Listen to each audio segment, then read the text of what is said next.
Assalamualaikum warahmatullahi wabarakatuh. Kami dari kelompok 2 pada pembahasan materi ini kami akan membahas materi menghindari sikap Mas Muna. Sebelumnya aku akan memperkenalkan anggota dari kelompok kami yaitu ada Alexa Mauren Zahra, ada Elena Deria Saragi, ada Virial Kotrunada Novrianti, ada Seli Mulyasari dan ada Ulfa Altafunisa. Ini adalah peta konsep yang akan aku jelaskan secara terperinci. Pengertian sifat hidup berfoya-foya merupakan pola pikir, sikap dan tindakan yang tidak seimbang dalam memperlakukan harta. Islam melarang perilaku berlebih-lebihan atau melampaui batas israf dan boros tabzir dalam membelanjakan harta. Keduanya termasuk perbuatan setan. Sebaliknya, Islam menganjurkan umatnya untuk hidup bersahaja, seimbang dan proporsional. Sikap tabzir dan israf memiliki kemiripan pengertian dan makna. Tabzir, boros, adalah perilaku membelanjakan harta tidak pada jalannya. Dengan kata lain, yang dimaksudkan pemborosan yaitu mengeluarkan harta tidak hak. Allah Subhanahu wa Ta'ala berfirman, "Dan berikanlah haknya kepada kerabat dekat, juga kepada orang miskin dan orang yang dalam perjalanan. Dan janganlah kamu menghambur-hamburkan hartamu secara boros." Qs. Al-Isra 17, ayat 26. Allah SWT sangat tidak menyukai seseorang yang mempergunakan harta secara berlebihan, israf, dan tanpa manfaat. Mereka menghamburkan harta sia-sia dan melupakan hak-hak orang lain atas hartanya. Seseorang disebut berperilaku israf apabila ia membelanjakan harta melewati batas kepatutan menurut ajaran Islam, dan tidak ada nilai manfaatnya untuk kepentingan dunia maupun akhirat. Sifat israf ini dipengaruhi oleh godaan uang dan harta pada seseorang yang lemah imannya. Dampak negatif sifat hidup berfoya-foya. 1. Terlalu sibuk mengurusi kebahagiaan duniawi, melalaikan akhirat. 2. Menimbulkan sifat iri, dengki, dan pamer. 3. Dapat memicu frustasi apabila hartanya habis. 4. Berpotensi menimbulkan sifat kikir. Cara menghindari sifat hidup berfoya-foya. 1. Membelanjakan harta sesuai dengan skala prioritas kebutuhan. 2. Membiasakan bersedekah dan membantu orang lain. 3. Bergaya hidup sederhana. 4. Selalu bersyukur. 5. Bertindak selektif dan terencana. 6. Bersikap rendah hati. Takabur adalah merasa diri mulia, angkuh atau sombong. Sifat takabur yang suka membanggakan diri seringkali membuat luput sehingga muncul perasaan memandang orang lain seakan jauh lebih rendah dibanding dirinya. Jenis takabur secara umum terbagi menjadi dua, yaitu takabur batin adalah sifat dalam jiwa yang tidak terlihat dan melihat dalam hati seperti sifat merasa besar dan lebih pandai. Zahir adalah perbuatan dan tingkah laku yang dapat dilihat seperti merendahkan atau menyepelekan orang lain. Berikut ini beberapa contoh sikap takabur yang terjadi di depan sehari-hari.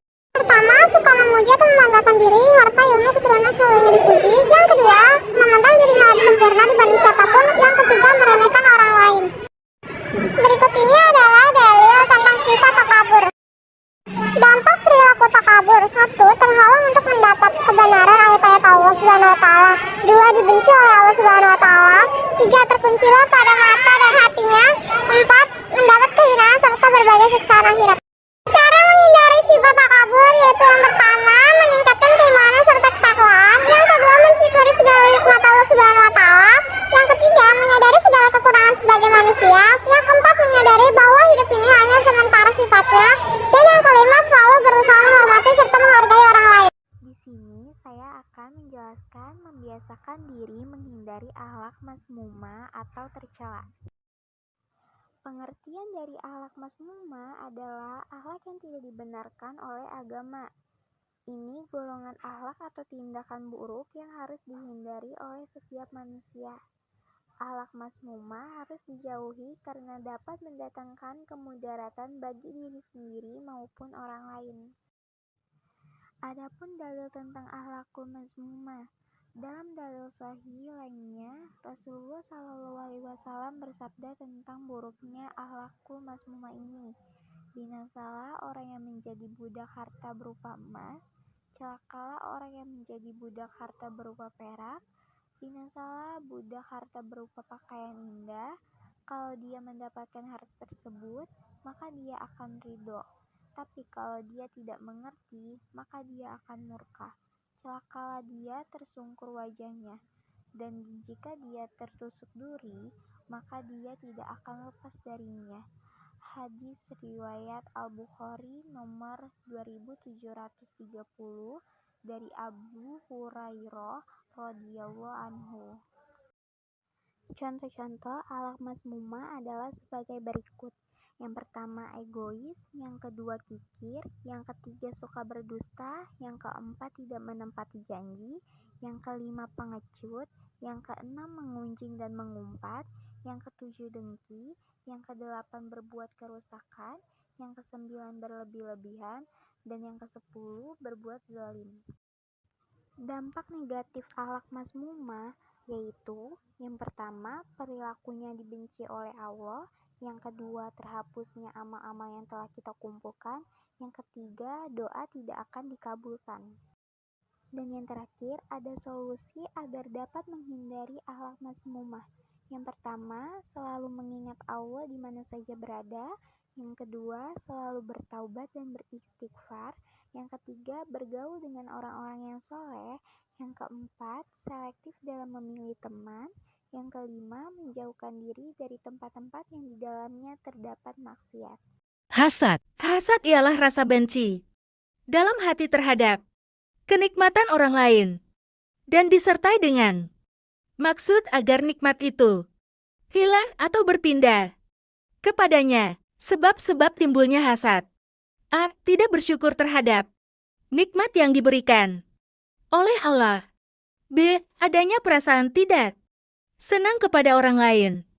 C. Adanya perasaan tinggi hati sombong, tidak senang jika ada orang yang melebihi lebih baik darinya. Adapun dalil yang membahas tentang hasad yang artinya, dan janganlah kalian iri hati terhadap apa yang dikaruniakan Allah kepada sebagian kalian lebih banyak dari sebagian yang lain. Karena bagi orang laki-laki ada bagian dari apa yang mereka usahakan, dan bagi para wanita pun ada bagian dari apa yang mereka usahakan. Dampak negatif hasad dalam kehidupan sehari-hari bagi diri sendiri: 1. Menimbulkan perasaan tidak tenang. 2. Merusak amal kebaikan dan menjadi orang yang muflis. 3. Memiliki banyak musuh dan sedikit teman. Riya berasal dari kata ruya, yang artinya menampakkan. Sedangkan sum'ah berasal dari kata sama'a yang artinya memperdengarkan. Riya adalah melakukan suatu ibadah atau amal kebaikan dengan menampakkannya. Sedangkan sum'ah adalah melakukan suatu ibadah atau amal kebaikan yang telah dilakukannya dengan memperdengarkan atau memberitahukan atau membicarakannya. Keduanya dilakukan dengan niat untuk mendapatkan pujian dari orang lain. Contoh perilaku. Contoh riya. Seperti seseorang yang bersedekah di hadapan orang lain dengan nominal besar agar dipuji. Contoh sum'an. Seseorang yang melakukan salat dengan benar pada saat ada orang lihat. Cara menghindari sifat riya dan sum'an. Membiasakan diri bersyukur pada Allah. Melakukan ibadah dengan khusyuk baik di tempat ramai maupun di tempat sunyi. Senantiasa berzikir kepada Allah dan selalu berlindung kepada Allah agar kita dijauhkan dari sifat riya dan sum'ah. Kesimpulan yang bisa kita ambil ialah, sebagai pelajar seharusnya kalian menghindari perasaan paling pintar, paling kuat, dan paling hebat di kelas atau di sekolah. Nah, seperti itulah materi mengenai tentang menghindari sikap mazmunah. Semoga bermanfaat teman-teman. Terima kasih sudah menonton video ini. Asterix.